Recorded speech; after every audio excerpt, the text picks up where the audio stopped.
আসসালামু আলাইকুম ভিউয়ার্স, অনেক সময় আমরা আমাদের নিজেদের চার্জার রেখে অন্যের চার্জার দিয়ে ফোন চার্জ করে থাকি।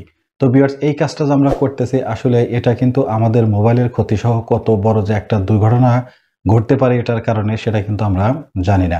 তো ভিউয়ার্স, আজকের এই ভিডিওতে আমি আপনাদের সাথে আলোচনা করব যে আসলে নিজেদের চার্জার রেখে অন্য চার্জার দিয়ে ফোন চার্জ করলে সেটা কি ক্ষতির কারণ হতে পারে।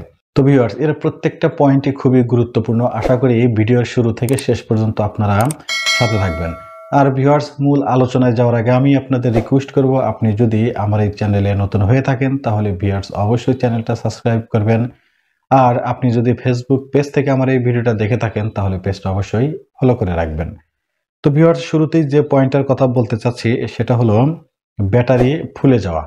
ভিউয়ার্স, আমরা কিন্তু এই সমস্যাতে কম বেশি অনেকেই ভুগে থাকি। অর্থাৎ দেখা যাচ্ছে যে ফোনটা কিছুদিন যাওয়ার পরেই ব্যাটারি কিন্তু ফুলে যায়। এটার কারণ কিন্তু হতে পারে নিজের চার্জার রেখে অন্যের চার্জার দিয়ে ফোন চার্জ করা। এখন এটা কি কারণে হচ্ছে? ভিউয়ার্স, যখন একটা মোবাইল ফোন মার্কেটে আসে তখন কিন্তু তার সাথে অ্যাডজাস্ট করেই সেই চার্জারটা কিন্তু বাজারে নিয়ে আসা হয়। তো আমরা যখনই সেই চার্জারটা রেখে অন্য একটা চার্জার দিয়ে ফোন চার্জ করছি তখন দেখা যাচ্ছে যে হয়তো আপনার চার্জারের ডেলিভারি ক্ষমতা বেশি, সে তুলনায় আপনার ফোনের রিসিভিং ক্ষমতা কম, বা হতে পারে আপনার ফোনের রিসিভিং ক্ষমতা বেশি বাট চার্জারের সেই চার্জটা ডেলিভারি করার ক্ষমতা কিন্তু কম। এরকম যখনই মিসম্যাচ হচ্ছে তখনই কিন্তু এটা ব্যাটারির উপর একটা বিরূপ প্রভাব ফেলতেছে, যার কারণে কিন্তু কিছুদিন এভাবে চলতে থাকলে আপনার ব্যাটারিটা কিন্তু একসময় অটোমেটিক্যালি ফুলে নষ্ট হয়ে যাবে। এরপরে ভিউয়ার্স, যে সমস্যাটা আমাদের সকলেরই হয় সেটা হলো মোবাইল গরম হয়ে যাওয়া।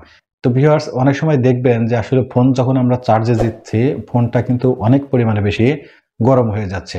এটা হওয়ার পিছনে কিন্তু কারণ এটাও হতে পারে যে আপনি নিজের চার্জার রেখে অন্য কোনো চার্জার দিয়ে ফোন চার্জ করছেন। তো দেখা যাচ্ছে যে এটার কারণে কিন্তু সেটাই যে আসলে আপনার চার্জারের সাথে কিন্তু আপনার ফোন অ্যাডজাস্ট না হওয়ার কারণে কিন্তু আপনার মোবাইল ফোনটা গরম হয়ে যাচ্ছে। এরপরে ভিউয়ার্স, যে পয়েন্টটা আমি আপনাদের বলতে চাচ্ছি সেটা হলো ব্যাটারি ড্রেনেজ হয়ে যাওয়া বা চার্জ কম থাকা।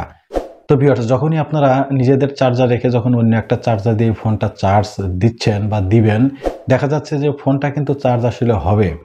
কিন্তু এভাবে যদি চলতে থাকে একটা সময় দেখবেন যে আপনার ব্যাটারি খুব দ্রুত শেষ হয়ে যাচ্ছে। আপনার কিন্তু ফোনে চার্জ থাকছে না।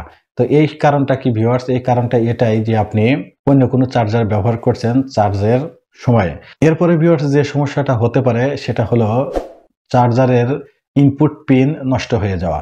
ভিউয়ার্স, আমরা যখন স্মার্টফোনগুলো যখন চার্জারের সাথে কানেক্ট করি তো স্মার্টফোনের যে অংশে অর্থাৎ যে ইনপুট পিনে আমরা সেই চার্জারের পিনটা কানেক্ট করি, দেখা যাচ্ছে যে আমরা যখনই অন্য একটা চার্জারের পিন এখানে কানেক্ট করতেছি হয়তো সাময়িকভাবে সেটা কিন্তু চার্জ হচ্ছে।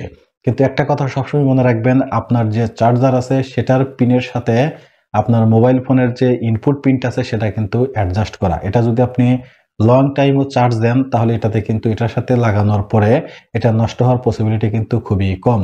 কিন্তু যখনই আমরা অন্য একটা চার্জার নিয়ে এসে এই ফোনের সাথে কানেক্ট করে চার্জ দিচ্ছি তখন কিন্তু আপনার যে মোবাইল ফোনের যে ইনপুট যে পয়েন্টটা আছে সেটা কিন্তু নষ্ট হয়ে যাবে। কারণ আপনারা খেয়াল করে দেখবেন যে চার্জারের যে পিনটা আছে সেই পিনের সামনের অংশে কিন্তু এরকম কাটা, কাটা কিছু দাগ আছে। সেম একইভাবে কিন্তু আপনার মোবাইল ফোনের যে ইনপুট যে পিনটা আছে বা ইনপুট যে ডিভাইসটা আছে সেটাতেও কিন্তু এরকম মাপ মতে কিন্তু এরকম কাটা, কাটা কিন্তু দাগ আছে। তো যখনই আপনারা অন্য একটা চার্জার দিয়ে এখানে কানেক্ট করে আপনারা চার্জ দিচ্ছেন সেটা কিন্তু আসলে মিসম্যাচ হচ্ছে। তো একটা সময় দেখা যাবে যে এরকম যদি চলতে থাকে তাহলে কিন্তু আপনার চার্জারের যে ইনপুট পিনটা আছে সেটা কিন্তু একটা সময় নষ্ট হয়ে যাবে। অর্থাৎ দেখা যাবে যে সেটা বেশি লুজ হয়ে যাচ্ছে বা সেটা বেশি টাইট হয়ে যাচ্ছে। এরকম কিন্তু ভিউয়ার্স হয়ে যাবে। তো ভিউয়ার্স, এরপরে যে সমস্যাটা হতে পারে সেটা হলো আপনার ফোনের যে চার্জার আইসি আছে সেটা কিন্তু নষ্ট হয়ে যেতে পারে। ভিউয়ার্স, যখনই আমরা এরকম মিসম্যাচ কোনো চার্জার দিয়ে এরকম চার্জ করতে থাকবো দেখা যাবে যে সেটা চার্জিং ব্যাকআপের সাথে বা চার্জিং রিসিভিং এবং ডেলিভারির সাথে সেটা মিসম্যাচ হওয়ার কারণে এটা কিন্তু আপনার ফোনের যে আইসি আছে সেটার উপর কিন্তু প্রভাব পড়বে এবং একটা সময় দেখা যায় আপনার আইসিটা কিন্তু পুড়েও যেতে পারে। এরপরে ভিউয়ার্স, যে সমস্যাটা হতে পারে সেটা হলো আপনার ফোনের যে আদার্স যে পার্টস গুলো আছে অর্থাৎ আদার্স যে অংশগুলো আছে সেটা কিন্তু দ্রুত নষ্ট হয়ে যায়। ভিউয়ার্স, আপনারা খেয়াল করে দেখবেন আমরা যখন একটা দামি কম্পিউটার যখন বিল্ড আপ করি তখন আমাদের অন্যান্য যে যন্ত্রাংশগুলো থাকে ভিতরের সেটার সাথে অ্যাডজাস্ট করেই কিন্তু আমরা পাওয়ার সাপ্লাইটাই নিয়ে থাকি। তার মানে বোঝা যাচ্ছে পাওয়ার সাপ্লাইয়ের সাথে কিন্তু আপনার অন্যান্য ডিভাইসগুলো আসলে কিরকম থাকবে বা যন্ত্রাংশগুলো কিরকম থাকবে সেটা কিন্তু ডিপেন্ড করে। তো ভিউয়ার্স, একইভাবে যখনই আপনি এরকম অন্য কোনো চার্জার দিয়ে আপনার ফোনটা চার্জ করবেন, সেটা কিন্তু আপনার সেই পাওয়ার সাপ্লাইয়ের উপর কিন্তু একটা বিরূপ প্রভাব করবে, যার কারণে কিন্তু আপনার আদার্স যে পার্টসগুলো আছে, অর্থাৎ আপনার ফোনের যে ইন্টারনাল যে পার্টসগুলো আছে সেটাও কিন্তু দ্রুত নষ্ট হয়ে যেতে পারে। এরপরে ভিউয়ার্স, যে সমস্যাটা হতে পারে সেটা হলো চার্জ হতে অনেক বেশি সময় নিবে পূর্বের তুলনায়। তো ভিউয়ার্স, দেখা যায় যে আপনি ফোনটা যখন কিনেছেন, কেনার সাথে সাথে আপনি যখন আপনার নিজের চার্জার দিয়ে যখন ফোনটা চার্জ করেছেন, সেই ফোনটা চার্জ হতে যদি 1 ঘন্টা বা 1.5 ঘন্টা সময় লেগে থাকে, তো দেখা যায় যে পরবর্তী আপনি অন্য চার্জার দিয়ে চার্জ করার কারণে আপনার সেই আগের চার্জার দিয়ে যখন আবার চার্জ করবেন বা সেম আপনার ফোনের যে চার্জারটা দিয়ে আপনি চার্জ করবেন, সেটা দিয়ে চার্জ করলেও কিন্তু আর পূর্বের মতো এরকম দ্রুত সময়ে চার্জ কিন্তু উঠবে না। আপনার ফোনটা কিন্তু লং টাইম সময় নেবে এই চার্জগুলা উঠতে। এরপরে ভিউয়ার্স, ফাইনালি যে সমস্যাটা হতে পারে, এটা কিন্তু অহরহ আমরা শুনছি বা মাঝে মধ্যে কিন্তু এই খবরটা কিন্তু আমাদের কানে আসে, সেটা হলো মোবাইল বিস্ফোরিত হয়ে যাওয়া। তো ভিউয়ার্স, আমরা কিন্তু এমনিতেই জানি যে মোবাইল ফোন চার্জে দিয়ে কথা বলা বা সেখানে গেমস খেলা, অর্থাৎ ফোনটাতে কোনো কিছু করাই কিন্তু একটা বিপজ্জনক বিষয়। তো এরপরেও যদি আপনার সেই চার্জারটা যদি সেই ফোনের সাথে অ্যাডজাস্টেবল না হয়, অর্থাৎ সেই ফোনের চার্জার যদি না হয়, সেটা যদি অন্য কোনো চার্জার হয়, তাহলে কিন্তু এই বিস্ফোরণ হওয়ার সংখ্যাটা কিন্তু অনেক বেশি পরিমাণে বেড়ে যায়।